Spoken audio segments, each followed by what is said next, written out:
يفقهوا قولي رب ادخلني مدخل صدق واخرجني مخرج صدق واجعلني من لدنك سلطانا نصيرا. جیسے کہ بعض مومنین کو پتہ ہے کہ ہم نے رمضان کے مہینے میں امام زین العابدین کی دعائے مکارم اخلاق کی تفسیر شروع کی ہے. اسی سلسلے کو ہم آگے بڑھائیں گے. امام نے یہ دعا ارشاد فرمائی ہے اور یہ صحیفہ سجادیہ میں 20ویں نمبر کی دعا ہے، جس میں امام نے سکھایا ہے، بتایا ہے کہ کون سے اخلاق انسان میں ہونا چاہیے، اور اس اخلاق کے لیے حاصل کرنے کے لیے جدوجہد بھی کرنی چاہیے، کوشش بھی کرنی چاہیے، پریکٹس بھی کرنی چاہیے، اور ساتھ خدا سے بھی دعا مانگنی چاہیے. کیونکہ سوال ہو سکتا ہے، سوال کرنے والا سوال کر سکتا ہے کہ یہ جو اخلاق ہے، سچ بولنا ہے، ایمانداری سے پیش آنا ہے، یہ ساری چیزیں انسان نے کوشش کرنی ہے، اس میں دعا کا کیا ہے؟ نہیں، دعا ہر کام میں، ہر چیز میں ضروری ہے. جو بھی اچھی چیز آپ خدا سے چاہتے ہیں اس کے لیے دعا کریں، پریکٹس بھی کریں، کوشش بھی کریں، دعا بھی کریں، کیونکہ دعا کے بغیر مسئلہ حل نہیں ہوتا. انسان لمیٹڈ ہے. بعض اوقات اتنا ہوشیار لائق ہونے کے باوجود بعض کو اس کے کام رک جاتے ہیں، ایک جگہ پر اٹک جاتے ہیں، تو وہاں ضرورت ہوتی ہے کہ غیبی امداد اس کو چاہیے. اور ایک اور چیز بھی، حتیٰ وہ لوگ جو کہ دعا کے قائل نہیں ہیں، اسلام کے قائل نہیں ہیں، دین کے قائل نہیں ہیں، وہ بھی کہتے ہیں کہ آپ کسی کے لیے نیک خواہشات کریں نا، چاہیں کہ اس کے پاس یہ ہونا چاہیے، اور دل سے اگر کریں تو اس کو مل جاتی ہے چیز. ایک دفعہ یہاں ایرانیوں کا ایک گروپ ہے جس میں ایرانی سارے ہیں، اس میں مذہبی بھی ہیں، غیر مذہبی بھی ہیں، لادین بھی ہیں، ملحد بھی ہیں اس میں. تو ایک آدمی نے وہاں لکھا کہ ایران میں جو لوگ کرونا میں مبتلا ہیں ان کے لیے دعا کریں. دوسرے نے لکھا کہ دعا کا کیا فائدہ ہے. پھر تیسرے نے لکھا دعا نہ کرو، خواہش کر دو. جی کہ ان کو کیا ہے کہ روحانی طاقت بھیجو. کوئی ہپناٹزم میں کوئی ایسی چیز ہے نا، کوئی ایسا پریکٹس ہے جس میں آپ ایک روحانی طاقت دوسرے کو بھیجتے ہیں. جی اس نے کہا دعا نہ کرو، وہ بھیج دو. مطلب تو ہے کہ آپ دل سے چاہتے ہیں کہ فلاں آدمی جو ہے وہ اس امتحان میں پاس ہو جائے، دل سے چاہتے ہیں اور آرزو کرتے ہیں، اس کے لیے جذبات کرتے ہیں، تو آپ حاصل ہو جاتے ہیں. 2 مثالوں کے ذریعے عرض کروں گا. حضرت ابراہیم کی اولاد نہیں ہو رہی تھی، تو انہوں نے اولاد کے حصول کے لیے نئی شادی کی حضرت ہاجرہ سے. شادی اس کو کہیں، یہ کنیز جس طرح بھی ہے. تو جب حضرت ہاجرہ حاملہ ہوئی، ان کے یہاں حضرت اسماعیل کی اولاد ہوئی، ساتھ ہی سارا بھی حاملہ ہوئی، کہ انہوں نے دل میں خواہش کی کہ خدایا اس کو تو اولاد دے رہا، مجھے نہیں دے رہا. اور اس کی مثالیں دنیا میں زمانہ حاضر میں موجود ہے، کہ جو ہے وہ ہمارے موسوی صاحب ہیں، ان کی ایک بچی ہوئی تو اس کے بعد اولاد نہیں ہو رہی تھی، انہوں نے نئی شادی کی تو پرانی بیوی سے بھی بچہ ہوگا اسی ٹائم پہ اس کے نزدیک. یعنی اس نے خواہش کی، اس نے تمنا کی تو وہ ہو گیا. ہارون رشید کا اس طرح ہی ہوا کہ ہارون رشید کی اولاد نہیں ہو رہی تھی، اس نے شادی کی اس سے ایرانی عورت سے، مامون کی ماں سے، تو ایٹ اے ٹائم اسی کے قریب خدا نے جو ہے وہ امین بھی دے دیا. اسپیکر لگائیں گے؟ صلوات پڑھیں.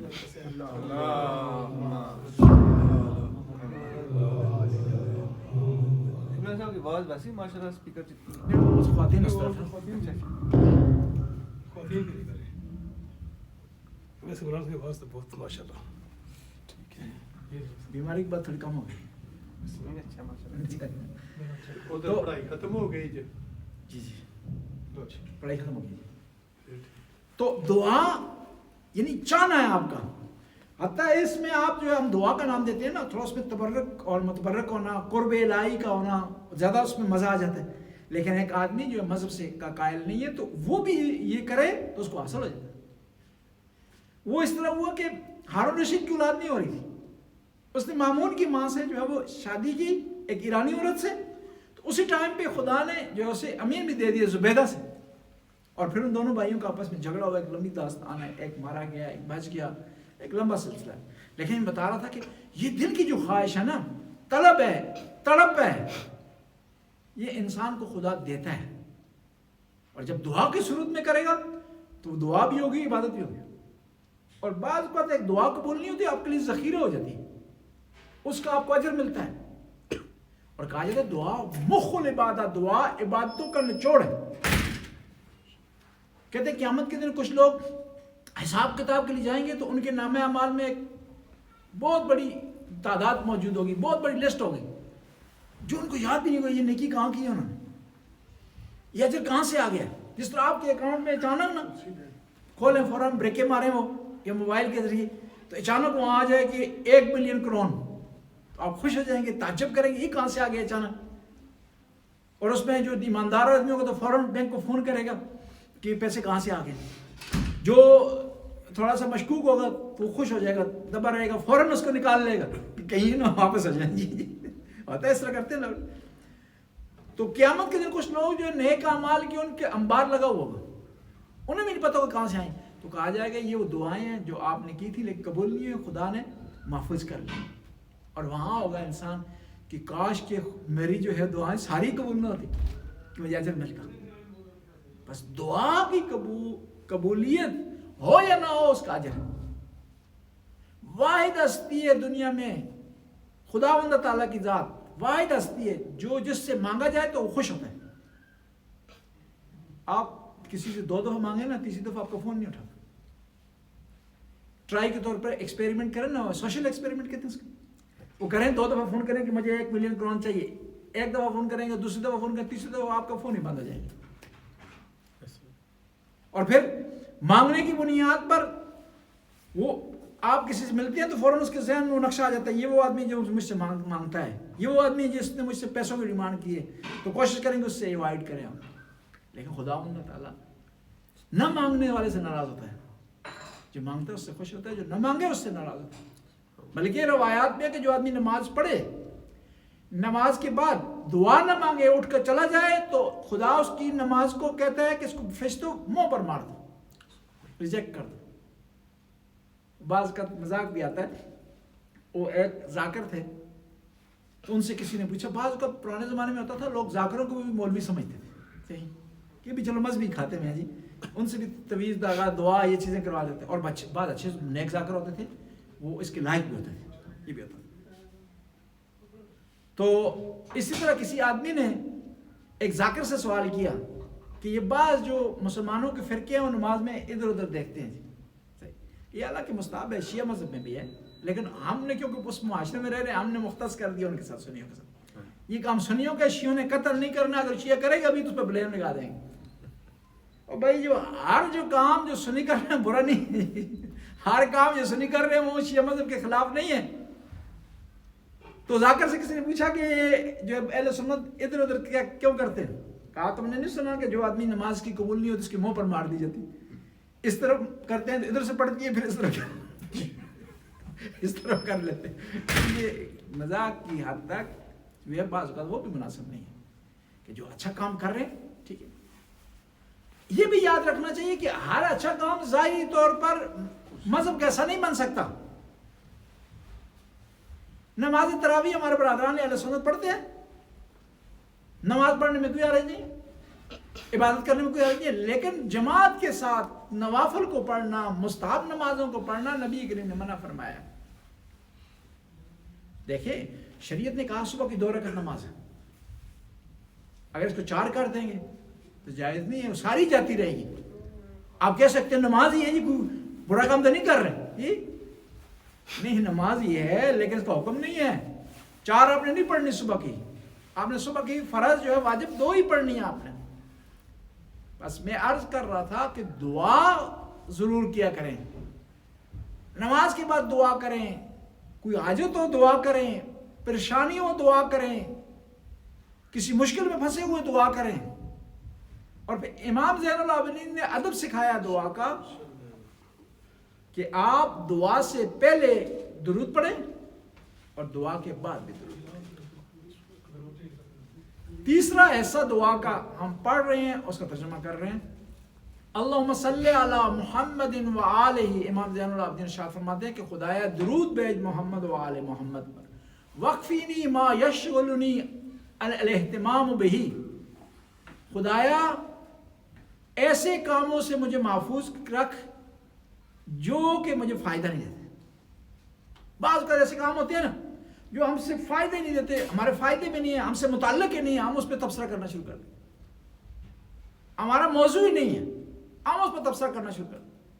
ایک آدمی اس کی ذاتی زندگی اس سے متعلق ہے, خام اس پہ ڈسکس کرنا شروع کر دیں گے. 4 آدمی بیٹھ جائیں گے کہ یہ اتنے کما رہا ہے جی, اس کی بیٹی یہ کام کر رہی ہے, اس کا بیٹا یہ کام کر رہا ہے, ان کی اتنی آمدنی ہے. پھر آخر میں مذہب کا ٹچ دینے کے لیے کہیں گے اتنی آمدنی ہونے کے باوجود امام بارگاہ میں صرف 500 کروڑ دیتا ہے. تمہارا کیا تعلق ہے 500 یا 1000 دے جی, وہ جانے, امام بارگاہ جانے, وہ جانے اور امام جانے. تم اپنا حساب کرو تم نے کتنا دیا ہے, اور آیا وہ جو دیا ہے امام بارگاہ میں وہ تمہاری استطاعت کے مطابق تھا. اس نے تو 500 دیے ہے, اس نے اپنی آمدنی کے مطابق دی, تمہاری آمدنی اس سے ڈبل ہے لیکن تم نے بھی 500 دیے. بعض کام ہم سے مربوط نہیں ہوتے, ہم سے متعلق نہیں ہوتے, اس کو خام خواہ ڈسکس کرنا شروع کر دیں. اور پھر بعض کا یہ چیزیں غیبت تک چلی جاتی ہیں, تہمت تک چلی جاتی ہیں. ایک آدمی مبارکہ میں لیٹ آ رہا ہے, صحیح, اس پہ تبصرہ شروع کر دیں لیٹ کیوں آ رہے ہیں, مشکل ہوگا. اور پھر شریعت نے یہ کہا کہ ظاہری طور پر کسی مومن سے اگر کوئی غلطی دیکھتے ہیں نا, اس کی 70 توجیہیں کریں کہ میں نے غلط دیکھا ہوگا, میں نے غلط سنا ہوگا, اس کی مراد وہ نہیں ہوگی, اس کی کوئی مجبوری ہوگی. ساری چیز 70 توجیہ کرنے کے بعد پھر بھی مومن کو اگر تہمت سے نہ بچا سکے تو اپنے آپ کو ملامت کریں کہ میں کتنا بڑا بدبخت ہوں کہ ایک مومن آج میری جو ہے وہ غلط بیانی سے بچ نہیں سکا, ایک بری نیت سے بچ نہیں سکا. دیکھیں کام غلط ہے, ایک میں غلط کام کرتا ہوں, ایک دوسرا آدمی غلط کام کرتا ہوں, 3rd پرسن. اب مجھے چاہیے جو میں غلط کام کرتا ہوں اس سے متعلق سوچوں, نہ کہ دوسرے کے غلط کام سے متعلق. اور دوسرے کا غلط کام کیا ہے وہ یقینی بھی نہیں ہے. میں نے دیکھا ہے آنکھوں نے دھوکہ کھایا ہوگا, میں نے سنا ہے کانوں نے دھوکہ کھایا ہوگا, لیکن جو غلط کام میں نے خود کیا ہے وہ میں نے خود سر انجام دیا ہے, اس کے بارے میں سوچوں کہ اس کا انجام کیا ہوگا, وہ کتنا بڑا گناہ ہے, اس کی سزا کتنی ہوگی. ہم الٹا کرتے ہیں, اپنے گناہوں کی طرف توجہ نہیں کرتے, دوسرے کے گناہوں کو جو ہے گننا شروع کر دیتے ہیں. یہ یقینی نہیں ہے, جو ہے ممکن نہ ہوئے ہوں. اور پھر اس نے غلط کام کیا ہے, ہم کوئی قاضی ہیں, ہم کوئی خدا ہے. ایک آدمی نے مجھ سے سوال کیا, کسی کے مسلمان اور غیر مسلمان ہونے میں ہم کوئی فیصلہ کر سکتے ہیں؟ 2 طرح کا, ایک ظاہری ہے وہ ہم فیصلہ کر سکتے ہیں, لیکن اندر دل کا فیصلہ ہم نہیں کر سکتے, خدائی کام ہے. اور بعض اوقات خدا کے کام ہم اپنے ذمہ لے لیتے ہیں. ہر آدمی کا اپنا کام ہے, اس نے انجام دینا ہے. یہ فیصلہ کہ کوئی آدمی صحیح مسلمان ہے یا نہیں, صحیح شیعہ ہے یا نہیں, مذہب کا پابند ہے یا نہیں, یہ فیصلہ کس نے کرنا ہے؟ اس پروردگار نے کرنا, ہم نے نہیں کرنا. اور پھر بڑی پیاری مثال دیتے ہیں, کہتے ہیں ہر آدمی اپنی قبر پہ جانا ہے. جی ہر آدمی نے اپنی قبر پہ جانا ہے. وہ شیخ والا معاملہ نہیں ہے جی. کہتے ہیں کہ ایک دفعہ قبرستان میں قبر کھود رہے تھے, تو 7 والی قبر سے شیخ باہر نکلا. اس نے کہا اللہ کیوں کھود رہے, اس کو بھی شیئر کر لیتے, کیوں زحمت کر لیتے. وہ صرف لطیفی کی حد تک ہے, وہ شیخ کا معاملہ ہے کہ اس نے مشہوری کہتے ہیں نا کہ شیخوں کو ایک آ جاتا ہے کنجوس ہوتے ہیں نا, تو کہا اس نے کہ بھائی اسی کو شیئر کر لیتے ہیں, اللہ قبر نہ کھودو تاکہ میرا خرچہ جو کم ہو جائے. وہ مذاق کی حد تک ہے, ورنہ ہر آدمی نے اپنی قبر میں جانا ہے, اپنے سوالوں کا جواب دینا ہے, اپنا حساب کتاب دینا ہے. دیکھیں دنیاوی لحاظ سے آپ ایسا نہیں کرتے.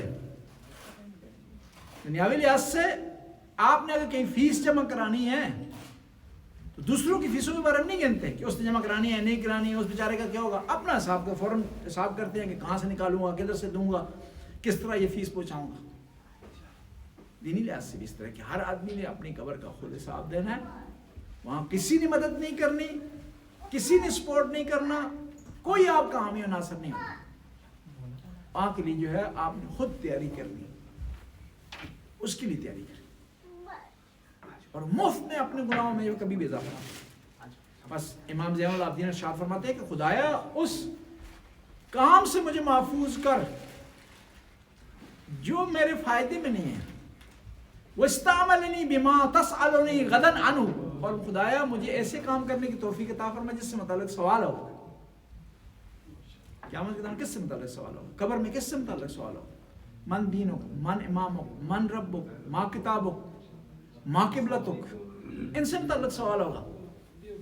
وہاں سوال نہیں ہوگا کہ آپ کی گاڑیاں کتنی تھی، مکان کتنے تھے، لباس آپ برانڈ والا، برانڈ کہتے ہیں اس کو، وہ پہنتے تھے، مارکے والا پہنتے تھے یا غیر مارکے والا پہنتے تھے، جوتے آپ کے کس قسم کے تھے، شیمپو کون سا آپ استعمال کرتے تھے. یہ سوال وہاں پر نہیں ہوگا. وہاں سوال یہ ہوگا کہ نماز کے لیے صبح اٹھتے تھے یا نہیں اٹھتے تھے، روزے کے جو لازمات تھے وہ یاد آتے ہی نہیں تھے، والدین کا حق ادا کرتے تھے نہیں کرتے تھے، دوستوں کا حق ادا کرتے تھے نہیں کرتے تھے، خدا کے راستے میں خرچ کرتے تھے نہیں. یہ سوال ہوں گے. آپ مثال کے طور پر سبجیکٹ کا آپ نے فزکس کا امتحان دینا ہے تو عقل مندی یہ ہے کہ اسی سبجیکٹ سے متعلق تیاری کریں. امتحان آپ نے فزکس کا دینا ہے، تیاری اردو کی کر رہے ہیں جی. امتحان آپ نے کیمسٹری کا دینا ہے، تیاری میتھ کی کر رہے ہیں، میتھ کے سال امتحان ہے ہی نہیں. تو لوگ کہیں عقل مند نہیں. جو سبجیکٹ آپ کا جس سے متعلق سوال ہوگا اس کی تیاری جو کی جائے، دوسرے سبجیکٹ میں جو ہے وہ ٹائم جو ہے ضائع نہ کیا جائے. پھر امام فرماتے ہیں وَاسْتَغْرِقْ أَيَّامِي فِي مَا خَلَقْتَنِي لَهُ، اور خدایا میرے ایام کو بھر دے ایسے کاموں سے جن کاموں کے لیے تو نے مجھے خلق کیا ہے. خدا نے کس لیے خلق کیا؟ وَمَا خَلَقْتُ الْجِنَّ وَالْإِنسَ إِلَّا لِيَعْبُدُونِ، میں نے جن و انس کو خلق نہیں کیا مگر اپنی عبادت کے لیے. آپ کہنے والے کہہ سکتے ہیں کہ بھئی خدا نے کہا عبادت کے لیے خلق کیا ہے، دنیاوی کام کون کرے گا؟ بعض کو ہوتا ہے مقصد اور ہوتا ہے لیکن دوسرے جو کام ہوتے ہیں وہ ضروری ہوتے ہیں اس مقصد تک پہنچنے کے لیے. اب ایک آدمی بغیر وضو کی نماز پہ کھڑا ہو جاتا ہے، پوچھتے ہیں کیوں کھڑے ہو؟ کہا قرآن نے تو کہا نماز پڑھو. یہ تو نہیں کہا کہ وضو کر کے نماز پڑھو. کہا جائے گا وضو کی دوسری جگہ حکم ہے، حدیث میں آیا ہے کہ وضو کے بغیر نماز نہیں ہوتی، وضو کرنا ضروری ہے. بس عبادت کے لیے خلق کیا ہے، اس عبادت تک پہنچنے کے لیے کھانا بھی ضروری ہے جی، کھانے کے لیے پھر کمانا بھی ضروری ہے جی، پھر ایک سسٹم بننا ضروری ہے جی، ایک طریقہ کار بننا جو تاکہ آپ جو ہے یہ سارا چیز مدد ہو آپ کی، آپ کو جو ہے وہ سپورٹ فراہم کرے کہ آپ عبادت کے لیے کھڑے ہو جائیں. اور پھر عبادت کے لیے کہا گیا کہ آپ لباس پہن کے عبادت پڑھیں. لباس پہن کے لباس کہاں سے آ جائے گا جی؟ پیسے ہوں گے تو تب خریدیں گے، مفت میں تو کوئی لباس نہیں دے. پیسے کہاں سے آئیں گے؟ محنت کریں گے تب. بس اس عبادت کے لیے بھی حتیٰ یہ ضروری ہے کہ آپ کام کریں. بس خدایا تو مجھے میرے ایام کو ایسے کاموں سے بھر دے جن کاموں کے لیے تو نے مجھے خلق کیا ہے. اور ایک اور چیز بھی ہے، عبادت صرف نماز نہیں ہے، صرف روزہ نہیں ہے، صرف حج نہیں ہے. کسی سے پیار کرنا، اخلاق سے پیش آ جانا، یہ بھی عبادت ہے. وہ آج ایک سوال کیا ہے خاتون نے بڑا پیارا، اور یہ سوال پہلی دفعہ مجھ سے کسی نے کیا، اس کا جواب جو ہے وہ ضروری ہے، سوال بھی جواب بھی آپ کو بتاؤں. انہوں نے سوال کیا کہ میں روزہ نہیں رکھ سکتی. جب روزہ نہ رکھے تو کیا ہے جی؟ یا 60 غریبوں کو کھانا کھلائیں جی، یا غلام آزاد کریں جی، یا 60 روزہ رکھیں. انہوں نے کہا کہ میں روزے رکھ نہیں سکتی ہوں اور غریبوں مسکینوں کو کھانا بھی نہیں کھلا سکتی، اب کیا کروں میں؟ پہلے تو میں نے مذاق میں کہا، میں نے کہا اگر یہ شوہر ہیں تو وہ ان کو غلام سمجھ کر کے آزاد کر دیں، تنگ نہ کریں. مذاق کیا اسے، یہ اس کو آزاد کر دیں جی، اس کو بیچارے کو کم از کم رمضان میں جو ہے وہ آزاد کر دیں، اس کو ٹینشن میں نہ ڈالیں. پھر میں نے کہا کہ اگر آپ روزے بھی نہیں رکھ سکتی، 60 مسکینوں کو کھانا نہیں کھلانا، استغفار کریں، استغفار کریں، خدا کی بارگاہ میں معافی کی طلبگار ہوں. کہ دین میں سختی نہیں ہے، جب کر نہیں سکتے تو زبردستی تو نہیں ہے. ایک آدمی کھڑا ہو کر نماز نہیں پڑھ سکتا تو اب دین نہیں کہتا یہ مرے جیے سپورٹ لے زبردستی کھڑا ہو جائے پھر گر جائے، کھڑا ہو جائے پھر گر جائے، نہیں کہتی شریعت، کہتی بیٹھ کر پڑھ. اور بعض اوقات میں نے دیکھا ہے، میں گیا مسجد نبوی میں عمرہ کرنے کے لیے، وہاں بڑی بڑی لمبی لمبی صورتیں پڑھتے ہیں ان کے جو پیش نماز ہے نا، آتا بعض کا سورت پڑھتے ہیں اور سورت کے دوران ان کا اپنا وضو ٹوٹ جاتا ہے، بعض کا اتنی لمبی لمبی صورت پڑھتے ہیں. ویڈیو میں آپ نے دیکھا ہوگا جی کہ درمیان میں وضو ٹوٹ گیا اس قاری صاحب کا. وہ بھائی کو خیال کرو، پیچھے بوڑھے لوگ ہیں، وہ کمزور لوگ ہیں نہیں کھڑے. میں نے دیکھے چکوال کا ایک تھا عمرہ کرنے آیا تھا ظاہر, تو 3 دفعہ گرا ہے بیچارہ, قیام میں کھڑا گرا, ٹھپ گر گیا, پھر دوبارہ کھڑا ہو گیا, پھر شروع, وہ بھی چھوڑ نہیں رہا تھا, بھائی بیٹھ جاؤ, سختی تھوڑی ہے. 3 دفعہ گرا. وہ پہلی رکعت میں سورہ عام کے بعد اتنی لمبی صورت باز کو پڑھتے ہیں کہ خود ایک صورت پڑھنے میں آدھا گھنٹہ لگ جاتا ہے. وہ نئے مسلمان والا صاحب ہو جائے گا کسی دن. وہ ایک آدمی نیا مسلمان ہو گیا, اس کو لے کے تراویح پڑھنے کے لیے. تراویح میں انہوں نے سورہ بقرہ پڑھی پہلے. بقرہ کا معنی ہوتا ہے گائے. اب وہ بیچارہ تھک گیا, اس کے ایکسپیرینس نہیں تھا, تجربہ نہیں تھا. میں نے کہا یہ تو اوکھا کام ہے جی, اسلام تو بڑا اوکھا بنے گا. اب وہ چلا گیا گھر. دوسرے دن پھر مسلمان نے دروازہ کھٹکھٹایا, نیک کام کرنے کے لیے آئے جی. کیا نیک کام ہے؟ تراویح پڑھنی. کل کی تراویح پڑھنی ہے؟ ہاں جی. آج کون سی سورت پڑھنی ہے؟ سورہ فیل جی. انہوں نے کہا بقرہ میں میری جو مت ماری گئی ہے جی, میرے لیے مشکل ہو گیا, پاؤں میں ابھی بھی سجن ہے. فیل تو ہاتھی ہے جی, بقرہ کا معنی ہے گائے. گائے میں مشکل گزارا ہوا ہے, تو اب فیل جب پڑھیں گے تو اور مسئلہ خراب ہو جائے گا. بس شریعت یہ کہتی ہے کہ میانہ روی اختیار کی جائے, اور خدا نے جس مقصد کے لیے خلق کیا ہے اس پر قائم رہے. بس عبادت سے مراد صرف نماز نہیں ہے, ہر عمل آپ کا عبادت ہو سکتا ہے. اسلام میں اور دوسرے مذاہب میں یہی فرق ہے کہ ہماری عبادت محدود نہیں ہے, لمیٹڈ نہیں ہے. کس میں؟ مسجد میں, امام بارگاہ میں, عبادت گاہ میں. بلکہ آپ گھر میں سو بھی رہے ہیں تو سونا بھی آپ کا عبادت ہے. اس کا مطلب یہ نہیں ہے سونا ہی شروع کر دیں بس اور کام ہی نہیں. مولانا نے کہہ دیا سونا عبادت ہے جی, گولی کھا کے سو جاؤ. ہمارے مدرسے میں ایک طالب علم تھا, بہت زیادہ سوتا تھا. وہ مدرسے کی دوسری چھت پہ سویا ہوا تھا نا, ایک دفعہ سوتے سوتے وہاں سے گرا نیچے, پھر بھی نہیں جاگا جی. بعض کا لوگ سارا سوتے نہیں. حدیث سونا چاہیے, سونا بھی ضروری ہے, لیکن اتنا نہ سوئیں کہ وہ حد سے زیادہ ہو جائے. حدیث میں اخر نومک الی القبر, نیند کو قبر کے لیے چھوڑ دیں جی, وہاں کٹھے سوئیں گے, وہاں ایک دفعہ کھلے ہو کر سوئیں گے, بشرطے کہ منکر و نکیر نے سونے دیا جی. وَأَوْسَعَ عَلَيَّ فِي رِزْقِكَ, خدایا میرے رزق میں اضافہ فرما. وَلَا تَفْتَئِنِّي بِالنَّظَرِ, خدایا مجھے اس چیز سے بچا کہ میں لوگوں کے مال پر نظر رکھوں. جس طرح ہوتا ہے نا بعض اوقات لوگ دوسروں کے مال پر نظر رکھتے ہیں کہ یہی کچھ دے گا, بھائی کو بھیجے گا ناروے سے تو گزارا چلا جائے گا. کوئی اپنا پلان بنا رہے ہیں, بھائی کو فون کر دیجیے ناروے, پیسے بھیجے جی, میں مری جانا جی, مری جانا ہے تو خود تم نے جانا ہے, بھائی کو کیوں تنگ کر. لوگوں کے مال پر نظر نہیں ہونا چاہیے, انسان کو خوددار ہونا چاہیے. یا بعض اوقات ہمارے کلی کیسے ہوتے ہیں, بعض اوقات کوئی مومن اپنے خارج کر رہے, سمجھ رہے پیسے جیب سے نکال رہے مولوی کو دینے کے لیے جی. نہیں, جو ہے وہ خدا کے لیے کام کرو, اس کے راستے میں خود مدد کرتا رہے. یہ نہیں ہے کہ آپ جو ہے وہ طے کر لیں کہ اتنے پیسے مجھے ملیں گے تو تب میں یہ کام کروں.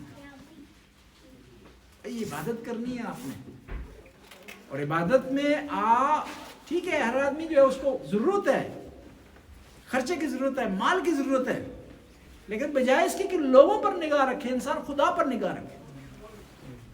اور وہ علماء جو کہ پیسے طے نہیں کرتے, ان کی زندگی گزر رہی, ان میں وہ ہے کہ سناؤ کہ آپ نے کہ کسی عالم دین کوئی بھوک کی وجہ سے دنیا سے رخصت ہو گیا ہو, ایسا کوئی نہیں.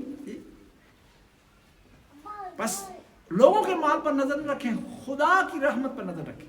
وَعِزْنِي, خدایا مجھے عزت عطا فرما. لوگ سمجھتے ہیں کہ عزت پیسے سے ملے گی, مال سے ملے گی, پراپرٹی سے ملے گی, اچھی گاڑی سے ملے گی. عزت خدا کے ہاتھ میں. کچھ لوگ ہیں ساری چیزیں ہونے کے باوجود عزت نہیں ہے ان کے پاس, رسپیکٹ نہیں ہے ان کے پاس, لیکن اس کے مقابلے میں ایک آدمی غریب ہے, مسکین ہے, مناسب لباس اس نے پہنا ہوا, ساری دنیا اس کی عزت کرتی. اور دنیا عزت نہ بھی کرے نا, خدا کے اگر آپ کی عزت ہے تو آپ کے لیے کافی ہے. دنیا کو کیا دے سکتی ہے, خود محتاج ہے دنیا. کتنے بجے جی آج افطار جی ہوگا ٹائم جی 3-4 منٹ ہیں, 4 منٹ ہیں جی. یہ محمد حسین صاحب کو جلدی کہتے ہیں ہو گیا جی. میں اسی سے آپ سے اذان لمبا والا دیتا ہوں نا. اچھا اچھا اچھا, یا مجھ سے تانگ ہیں آپ. مسئلہ اس طرح, ہمارے گاؤں میں ایک بوڑھے تھے بیچارے نا, وہ نابینا تھے, وہ روزہ زبردستی رکھتے تھے, بچے ان کو نہیں رکھنا دیتے. تو بعض اوقات بچے شرارت سے باہر سے جھوٹ کی اذان دے دیتے تھے، ان کو نظر تو نہیں آ رہا کہ اب رات ہو گئی نا، جھوٹ کی اذان دے دیتے تاکہ روزہ کھول لے.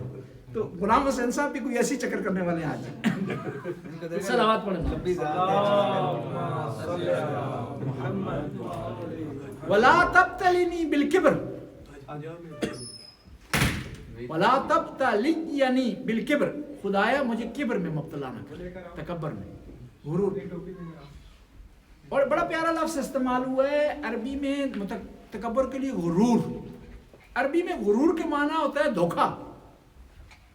وغرت دنیا بغرورہا، اس میں نا دنیا نے اپنی چمک دمک کے ذریعے مجھے دھوکا دیا. یعنی جو آدمی تکبر کر رہا ہے وہ دھوکے میں. مغرور ایک اس کا معنی ہوتا ہے یعنی ایسا آدمی جس دھوکا کھا گئے، ظاہر دھوکا ہی ہے. کس پر تکبر کر رہا ہے؟ جو اس کا نہیں. کس پر تکبر کر رہا ہے؟ جو زائل ہونے والا ہے. کس کا تکبر کر رہا ہے؟ جو عارضی ہے. بس انسان جو تکبر کر رہا ہے وہ دھوکے میں ہے. تکبر کوئی کسی کو جائز نہیں. متکبر خدا کو پسند نہیں ہے. حتی خاتم الانبیاء اتنی عظیم ہستی، ان کے لیے جائز نہیں تھا تکبر. اگر کرنا چاہتے کر سکتے تھے. خدا نے خاتم الانبیاء بنایا، نبیوں کا سردار بنایا، صاحب معراج بنایا، یا ایھا المزمل، یا ایھا المدثر کا لقب دیا ہے، والشمس والضحیٰ کا لقب دیا ہے، لیکن تکبر نہیں ہے. نبی کریم جب اپنے صحابہ میں بیٹھتے تھے نا، باہر سے کوئی آدمی آتا تھا تو پتہ نہیں چلتا تھا کہ کون ہے نبی. اتنا سادے طریقے سے پتہ چلتا بیٹھتے تھے، محسوس نہیں ہوتا تھا کہ ان میں اور عام آدمی میں فرق ہے. نبی کریم کے پاس ایک صحابی آتے تھے، عثمان بن مظعون، یہ نابینا تھے اور غریب تھے. نبی کریم کے پاس بیٹھتے تھے تو ایک دفعہ عرب کے جو متکبر لوگ تھے انہوں نے اعتراض کیا. عباسہ و تولی، قرآن کی آیت ہے، اعتراض کیا، منہ چڑھایا انہوں نے اور کہا کہ محمد تمہارے پاس غریب آدمی بیٹھتے ہیں، ان کو اٹھا دیا کرو جب ہم آئیں. تو پیغمبر وحی الہی کے منتظر ہوئے. خدا نے مذمت کی ان لوگوں نے اور پیغمبر نے ڈانٹا ان کو. اب انہوں نے کہا کہ ہم چاہتے ہیں کہ اس کی تلافی کریں. عثمان بن مظعون کو اپنا آدھا مال دیتے ہیں تاکہ یہ راضی ہو جائیں. تو عثمان بن مظعون نے کہا کہ مجھے آپ کے مال کی ضرورت نہیں، میرے لیے خدا کا نبی کافی ہے اور میں آپ کا مال نہیں لینا چاہتا. کہیں نہ ہو کہ تمہارے مال کے ساتھ تکبر تمہارے ساتھ آ جائے. بس تکبر سے انسان جو ہے وہ پرہیز کرے، عاجزی اپنائے. تکبر جائز نہیں. لا تمشی علی الارض مرحا، زمین پر اکڑ کر مت چلو. تم پہاڑوں تک بھی نہیں پہنچ سکتے اور نہ ہی زمین کو پھاڑ سکتے. اللہم صلی علی محمد و آل محمد. خدا اس قلیل سی عبادت قبول منظور فرما، ہمارے گناہوں سے درگزر فرما، نیک کام کرنے کی توفیق عطا فرما، برائیوں سے بچنے کی توفیق عطا فرما. زمانے کے امام کے ظہور میں تعجیل فرما، ہمیں امام کے انصار میں سے قرار دے. یا اللہ مومنین نے مومنات نے روزہ رکھا ہے، اس روزے کو قبول فرما. یا اللہ اس کی کوتاہیوں سے معاف فرما. یا اللہ ان بچوں کو ترقی عطا فرما، والدین کے لیے سرمایہ بنا. ان بچوں تک ہمیں توفیق دے کہ اہل بیت کی پیاری سیرت ثقافت ان تک منتقل کر سکیں. ربنا آتنا فی الدنیا حسنہ وفی الآخرۃ حسنہ.